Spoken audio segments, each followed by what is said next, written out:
Check up na naman. For today's video ay hindi kami sa Ace magpapa-check up. Dahil hindi naman pwedeng mag-tricycle papuntang Ace magastos sa pamasahe. Kahit sa pamasahe na lang kami magtipid ngayon. Pero sa ibang bagay na kailangan ni baby ay for the go. Hindi natin titipirin yan. So ayun, dito kami magpapa-check up sa may barangka sa Happy Hands.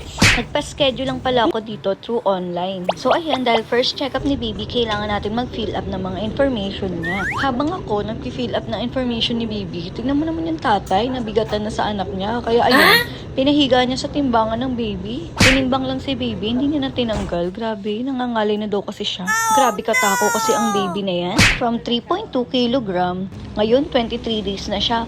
4.2 kilogram na agad siya, nadagdagan ng 1 kilo. Oh my God. So ayun, konting antay lang, kami na. Iba talaga kapag private, hindi ka mag-aantay ng matagal. Kaya mapapatinkular na lang talaga kami kasi may pambayad na kami ngayon. Buti na lang din talaga, palagi akong sinasamahan ni Paolo kasi ang hirap magpa-check up ng mag-isa lang Kaya nga lang magastos kapag private kasi tingnan mo to, ang laki agad ng babayaran namin sa next check up ni baby. So dahil sobrang love namin siya, kaya okay lang yan. Kaya nga lang, magka-tricycle kami every time na pupunta kami dito.